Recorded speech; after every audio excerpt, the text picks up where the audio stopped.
We traveled 40 hours across the country to go buy a wrecked Jaguar XFR, but when we got there, the car turned out to be an absolute disaster. So naturally, instead of coming home empty-handed, we bought ourselves a beautiful nightmare of an exotic car with a super high-strung V10 under the hood.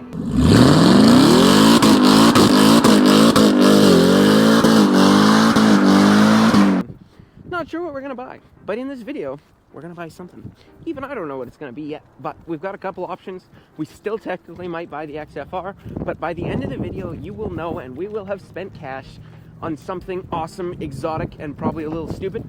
And we're about to go look at the first one right now. So, thanks for joining along. We'll see you guys there. We are here in the C6 Audi S6. This thing is in fantastic shape. I honestly can't believe it. The owner is super nice, and we are going for a little test drive here. The main issue with the car, it's making a bit of ticking from the front, but I believe it just needs timing chains, and I know in these cars that is a big deal, but it is something we could definitely tackle and give the engine a refresh. We're just about to go for a bit of a test drive here and see how she feels. The previous owner has been driving it a bit and not really having issues, but we'll see. I don't know exactly what price we'll be looking at or what the price point is. He's got it listed for about 10, but we are going to find on out.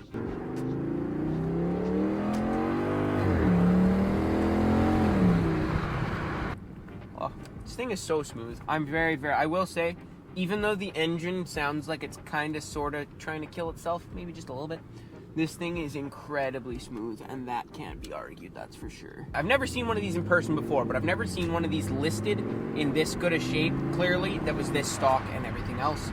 I'm very happy about that. So we'll see. We'll go have a conversation with the owner, who is incredibly nice, and we'll see exactly what we can work out. I just shut off the car. We just came over to the truck here. The owner let us take it for a test drive, which was super nice of him, and he has been absolutely fantastic so far. So very thankful for that. The car is definitely knocking a bit. Something is not quite right in the top end of the engine. You can hear that clunk, clunk, clunk, clunk, clunk. I'm not sure exactly what it is. I'm going to suspect timing chains need done, but I don't know for sure. It could be something in the intake manifold, or God forbid, it could be a bit of rod knock or something else starting. I don't think so, but it is indeed possible. Aside from that, looking over this car, this thing is in absolutely phenomenal shape. There's undercoating on the skirts here, and if I look underneath the car, it's there as well. And everything is in very good shape. I can't find a spot of rust on the car. For a car that has 170,000 kilometers or so on it, there is nothing on the exterior of it that is scary or looks bad. It's stock. It's got the stock exhaust and stock everything else. Tires are in good shape. Brakes appear to be in pretty good shape, even if there is a bit of brake dust on the wheels. The wheels are original. Everything on the car appears to be original, including the exhaust and everything. Everything I've ever seen about this car is supposed to be that the transmission shifts very slowly, and I can definitely see that. Like, the paddles definitely have a bit of lag to them. They're not very fast, but that's okay, because these transmissions are supposed to be fairly reliable, if nothing else.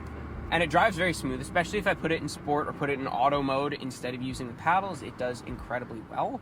I don't really have much to complain about. We haven't played much with the infotainment, and I know the infotainment in these cars is supposed to be a nightmare to deal with, but it's got a whole bunch of cool stuff that was very proprietary for the time. Like, it's got a keyhole right there, but it's also actually got push button start. So you have both options with the key. Don't need the key to start it, but you can still put it in here and just physically start it, which is very interesting. Of course, as I was mentioning, we've got the adaptive cruise control. This one is a sunroof option car instead of a solar panel option car. The fantastic stereo. The seats are super comfortable. I do wish they were a colored set instead of just black, but that's okay. They're in very good shape.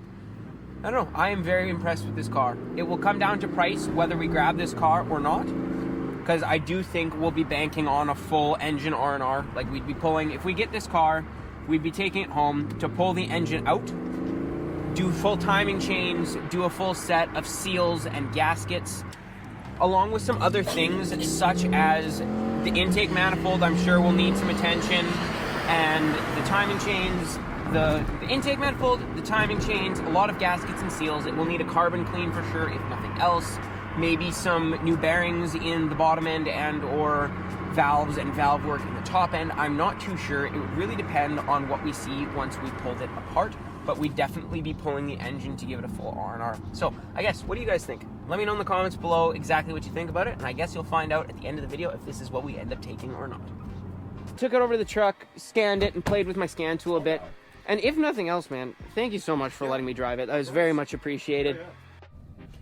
Alright guys, so that is V10 car number 1 checked out. We've actually got a second exotic V10 car lined up to go take a peek at. I don't know if it's going to be better or worse or about the same, but we're gonna find out.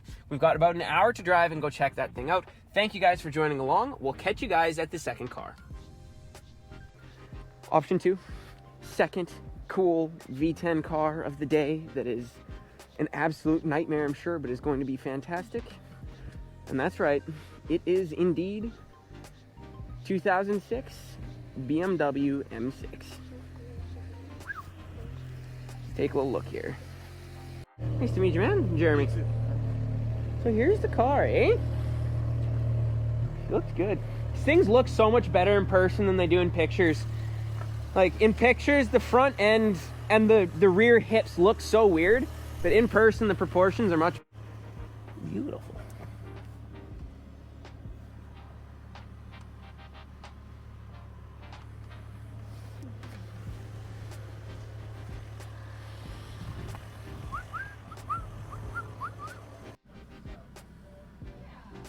Thing is beautiful inside. Getting our scan tool hooked up. I'm gonna see what she has to offer. He just showed me receipts, and we've got like $7,000 of receipts for just changing a whole bunch of the transmission stuff. And give this thing a scan. We'll see what we come back with. Things are so cool and so weird. Front end looks a little weird. The hips look a little weird, but in person it looks much better than it does on camera. You can definitely feel brake rotors will probably be due for replacement at some point. Color is sweet. Interior appears to be in quite good shape. Yeah, let's go for a bit of a drive. Alright, so as you guys have just seen, we spent some time looking at the M6. Was not able to record while we went for a test drive, but that's okay. Thing was in fantastic shape, very happy with it. It's a beautiful car inside and out. The only issues to be spoken of at all is the brake rotors show a little bit of wear, but nothing insane, just feel a little bit of a lip. And I actually found the receipt. They were replaced last about 60,000-70,000 kilometers ago, which makes sense. And then the gasket around the windshield is showing some signs of age. It's not leaking, there's no issues there, but in order to replace it, you have to remove the windshield, and in removing the windshield, you risk cracking and breaking it, so it hasn't been worth the risk, especially because it's not leaking. Aside from that, the car seems absolutely mint. All the receipts check out. The Vanos pump has been done, which is a huge thing on these cars. The Vanos actuator has been done, another huge thing on these cars. The SMG has been completely serviced. Clutch has been replaced. All of the things done there, and have receipts for that as well. The only thing I don't have receipts for to see in hand are the rod bearings, and that was supposedly done last by the previous owner, and then checked by a shop via a camera through the oil pan and checked to be good. As you saw, we took a look at the C6 S6 today. We also took a look at the V10 M6. Both cars were in beautiful condition for what they are. The S6 needing some engine work, the M6 being in very turnkey condition as it sits, as well as we still had the wrecked XFR as an option to fall back on. We have made a decision, and we have decided we're taking home the M6. It is a much more exotic car than the S6. It's nice to start with something turnkey. We will still have some stuff to do to it and still have lots to go on that car, but I think it is a much better starting point than the S6 is. It's more interesting, it's quite a bit faster, it's a little bit more rare, and a few other elements that just plain make it make sense. Unfortunately, it did not make sense for the Jaguar we came this way for. That car was such a wreck that it just wasn't worth buying. If a guy's looking to buy a hurting Jaguar, there are much better options in the country than that car. The S6 would have been a fantastic option as well, but I think the M6 just works out a touch better. So I don't know what this means for the Jaguar moving forward. We will have to find out and go from there. But we are gonna go back here, get the M6 paid for and loaded up, and start our long drive home. Well, the decision has been made, and the beautiful new Code 3 Media M6 is sitting right there. This thing is gonna be quite fantastic. Stoked to get it home and get playing with it. Done and done. Car is paid for, car is on the trailer, looking beautiful as ever. And it is time to start our long journey home. This car is ridiculous. It is going to be so much fun. These things are so temperamental, but this is about as good a starting point as you can get with one of these V10 cars. This is going to be the longest drive of my life. Yes, that says 1 day and 10 hours. Well, before we get going, fuel up this thirsty girl. Damn. Oh. This thing is beautiful. It is so mint. I can't wait to play with this car. Let's get fueled up and get on the road. Away we go. We're only a half hour into this drive. We figured we'd stop, grab ourselves a jerry can, grab ourselves a blanket and pillows, because we brought an air mattress in our emergency box that we brought on the plane, but we only brought one small heated blanket, which isn't enough. So hopefully the air mattress will be able to work great in the back seat. We're just filling up this jerry can now. We're gonna get back on the road and take this baby home. Another 3/4 of a tank down, another stop, another beautiful view, and a bit more fuel. Got another $88 to the total. I guess we'll keep on trucking. Another fuel stop down. I know that's about all the updates I'm giving you guys, but at this point, I swear, we are stopping for fuel about as much as a pregnant lady has to stop to pee. See, I'm just hoping we don't give this beautiful car a bunch of rock chips. It looks like we're doing pretty good so far. I would have liked it if the car was PPF'd, or if we could have done something to cover the front of it, but it wasn't really an option, and here we are. It looks super mint. I can't believe how mint this car is for the mileage it's got at just over 200,000 kilometers. Add another $60 to the tally. Hope is just on a hit streak with his driving. I've been doing a ton of sleeping. We're stopped. Got another $92 to add to the tally. The car is still beautiful, fantastic, appearing to be rock chip free, even if a little dirty. The GPS has gone from whatever 35 hours when we started down to about 26, 27 hours is what it's saying left. We're making great progress, probably about halfway through Ontario, and the Ontario portion of this drive is about 2/3 of it. We have just been driving through the night. I've done a bunch of sleeping. Hope is an absolute animal, and we are about 10, 11 hours deep into this drive, doing fantastic. The truck is doing well. Just basically been stopping for fuel, and that's about it. I'm now in the hot seat. Hope did fantastic, and took us about 11 hours. We spent another $116 to add to the tally. The car, I feel so bad for it. It's building its own layer of protection out of slush, which makes me sad. Hopefully it shouldn't be too much worse as we keep going here. But for now, this is pretty gross. We're about 1/3 of the way home. We're just gonna keep on trucking. Another stop, another $63. We're not quite halfway, but we're getting close to the halfway mark. I know it is dark, but this is totally worth the update. We have finally crossed the border over on into Manitoba.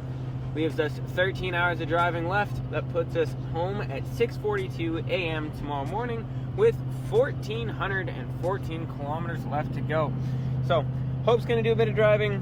We'll switch here in a little bit, and I will try and bring it on home. We have made the final transition from an hour to 59 minutes, and we are finally almost home. Been a long drive, but we will have done it in less than 40 hours total, including all our stops, including all our everything. We're almost there.